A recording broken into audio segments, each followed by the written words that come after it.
I opened my lake cabin door on a Friday afternoon to find a teenager in mirrored sunglasses holding a Bluetooth speaker and a six-pack of White Claw. The kid couldn't have been older than 17 with a man bun that defied gravity and a vape pen. Tucked behind his ear like a pencil, "You got to leave," he said, adjusting his sunglasses despite standing in the shade of my porch. "Mom said I can use this place for my graduation rager. You've had it for long enough." I blinked twice, certain I'd misheard him. "Excuse me, you're serious?" The teen smirked, revealing a set of freshly whitened teeth.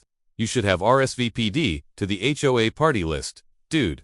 Now it's my turn. I studied him for a moment, taking in the supreme confidence that only comes from never facing real consequences. "And your mother is Brenda Fitzgerald, president. She runs this whole place." He gestured vaguely at the surrounding woods. "So, yeah, you need to clear out by 6. We've got a DJ coming." 30 minutes later, his party was broken up by 8 squad cars, 2 K9 units, and 1 boat patrol. Because I wasn't just the cabin's owner, I was Chief Daniel Morrison of the Silver Ridge County Police Department, and this kid had just made the biggest mistake of his young life. Let me back up a bit. I'd purchased this lakeside cabin in Pine Valley Estates 3 years ago after my divorce. It was my sanctuary, a place where I could fish, read, and avoid the stress of running a police department. Pine Valley was a gated HOA community known for its strict rules about everything from mailbox colors to the acceptable brands of bird feeders. I'd specifically chosen a cabin on the far edge of the property, nestled between towering pines and overlooking Crystal Lake. It was private, peaceful, and most importantly, nobody knew who I was. To my neighbors, I was just Dan, the quiet guy, who kept to himself and always brought his trash cans in on time. Enter Brenda Fitzgerald, HOA president, self-proclaimed community organizer, and mother to Tyler, the entitled teenager currently trying to commandeer my property. Brenda was the type who measured grass height with a ruler and sent violation notices for wind chimes that were too melodic. I'd managed to stay off her radar until Tyler discovered my cabin while paddleboarding with his friends. Apparently, he decided it was the perfect venue for what he called his senior send-off, and his mother had agreed, citing some nonsense about community property utilization. The email started 2 weeks before the confrontation.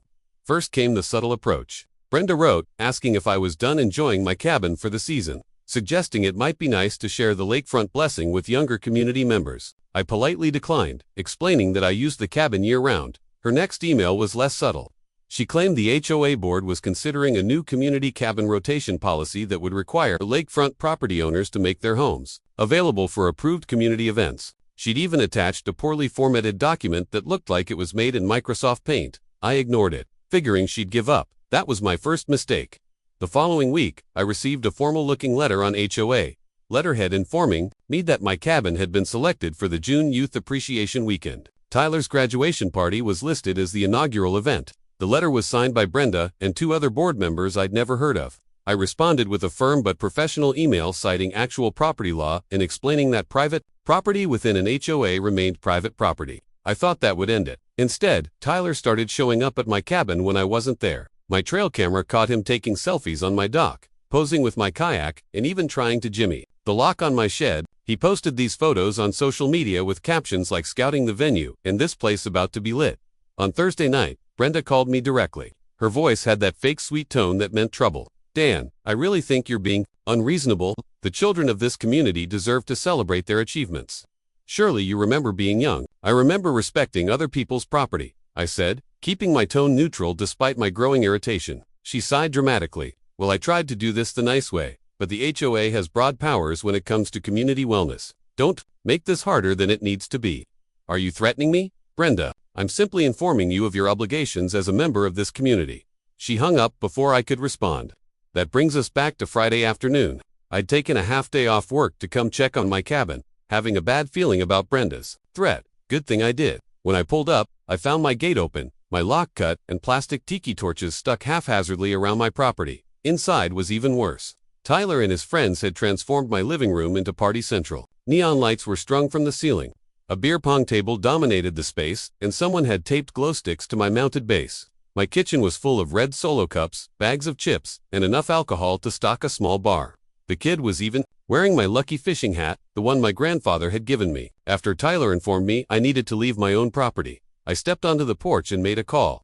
"Hey Richardson, it's Morrison. I need you to send units to my cabin at Pine Valley. We've got a B&E in progress. Underage drinking and possible theft. Full response on it. Chief, want us to keep it low-key?" I looked at Tyler, who was now doing a TikTok dance on my deck.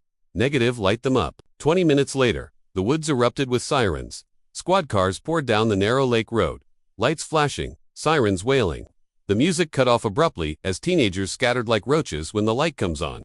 Tyler tried to run but tripped. Over his own flip-flops he attempted to hide in my canoe, but forgot canoes float, and he ended up drifting into the middle of the lake where Officer Martinez was waiting in the department's boat. "I want my mom," Tyler yelled as he was helped into the boat, soaking wet and suddenly far less confident.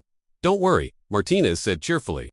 "We're calling her right now." Brenda arrived 15 minutes later in her white Range Rover, horn blaring as she demanded officers move their vehicles. She emerged, wearing yoga pants and a Live Laugh Love t-shirt, her face already red with indignation. "What is the meaning of this?" she shrieked, marching toward the nearest officer. "This is HOA-sanctioned event. I demand you leave immediately." I stepped out from behind one of the squad cars now in full uniform. I'd kept my chief's uniform in my cabin closet for emergencies, and this definitely qualified. Brenda's face went from red to white in record time. "Your butt, you said you were." I said I worked for the county. I reminded her. I just never specified in what capacity. "This is entrapment," she sputtered. "You lied about your identity." "No, I just didn't advertise it." Unlike your son who advertised his break-in on social media, I held up my phone, showing screenshots of Tyler's posts. He even tagged the location. Officer Chan approached with Tyler in handcuffs. The kid looked considerably less confident now, his man bun drooping and his designer sunglasses. "Ask you, Mom, tell them about the community property thing," Tyler pleaded. Brenda tried to rally. "The HOA has an easement on all lakefront properties for community use." "Really?" I pulled out my phone again because I have the actual HOA by here, and I don't see anything about property seizure. I do see the part about respecting neighbors' property rights, though. Lieutenant Walker, who'd been documenting the alcohol found in the cabin, joined us. "Chief, we've got enough beer and hard liquor here for about 100 minors." The kid had a spreadsheet with cover charges. He was planning to make bank off this party. "That's entrepreneurship," Brenda protested weakly.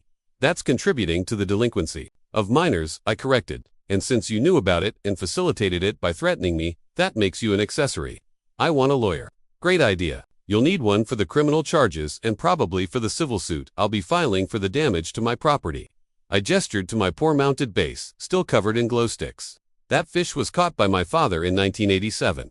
The crowd of neighbors that had gathered to watch the drama unfold started murmuring.